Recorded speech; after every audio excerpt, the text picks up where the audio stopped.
Hello dear students, my name is Mahireen Goni and I am a teacher in Government Girls High School निचला थड़ा। आज हम geography के पहले chapter resources and development के second part में हैं, जिसमें हम रिसोर्स प्लानिंग के बारे में पढ़ेंगे। रिसोर्सेज जो हैं हमारे सर्वाइवल के लिए और एक अच्छी क्वालिटी की लाइफ जीने के लिए बहुत ही ज़्यादा ज़रूरी हैं। लेकिन हम में से कई ऐसे लोग हैं जो रिसोर्सेज को फ्री गिफ्ट्स मान के चलते हैं, यानी कि नेचर में जो मुफ्त के मिली हुई चीज़ हो वो मान के चलते हैं और इसीलिए इन रिसोर्सेज को इस तरह कंज्यूम करते हैं कि उन्हें ऐसा लगता है कि वो कभी ख़त्म ही नहीं होगा। वो इन रिसोर्सेज को लार्ज स्केल पे कंज्यूम करते हैं और उसका नतीजा क्या निकलता है? उसका नतीजा ये निकलता है कि 3 मेजर प्रॉब्लम्स फेस करनी पड़ती हैं।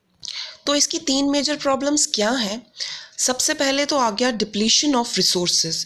जब हम ओवर यूटिलाइजेशन ऑफ रिसोर्सेज की करते हैं, यानी कि हम उनको फ्री गिफ्ट्स मान के चलते हैं और उसको बहुत ज़्यादा इस्तेमाल करते हैं, तो इससे क्या होता है? क्राइसिस हो जाता है।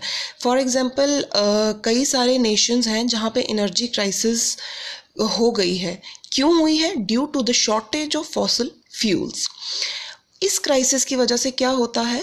ग्लोबल इकोलॉजिकल क्राइसिस, यानी कि एनवायरमेंटल प्रॉब्लम्स आ जाती हैं, जैसे कि global warming.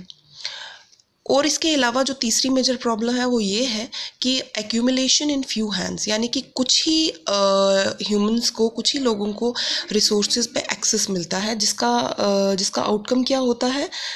Division of the society into rich and poor. So to overcome these 3 major problems we need resource planning.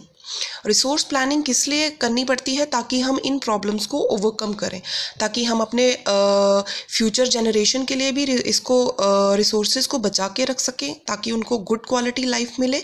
और रिसोर्सेज की कमी से क्या हो सकता है? रिसोर्सेज की कमी से ये हो सकता है कि हमारी कंट्री या कोई भी नेशन जहाँ पे भी रिसोर्सेज की कमी, स्केर्सिटी हो जाए, वहाँ पे इकोनॉमिक ग्रोथ जो है वो लो हो सकती है, यानी कि इकोनॉमी जो है वो ऊपर से नीचे आ सकती है, डाउन हो सकती है। यहाँ पे आ गए हमारे कुछ स्टेप्स जो हमें रिसोर्स प्लानिंग करते टाइम अंडर कंसिडरेशन रखने चाहिए। सबसे पहले आ गया सर्वे करना। रिसोर्सेज का जो है सर्वे करना सबसे पहले इम्पॉर्टेंट है। उसके बाद एक डेवलपमेंटल प्लान बनाना और फाइनली उस डेवलपमेंटल प्लान को नेशनल डेवलपमेंट प्लान के साथ मैच कर देना।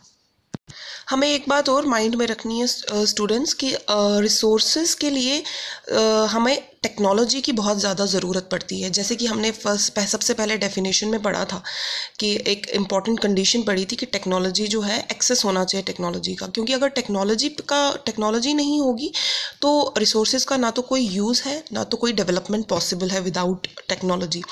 एक एग्जांपल लेके चलूँ तो कोलोनलाइजेशन के टाइम पे जब ब्रिटिश रूल ने इंडिया को इन्वेड किया था, यहाँ पे कॉलोनी बनाई थी, तो उस टाइम पे हमारी इंडिया कंट्री में तो काफ़ी ज़्यादा रिसोर्सेज पहले से थे, लेकिन ब्रिटिशर्स के पास क्या था? टेक्नोलॉजी थी।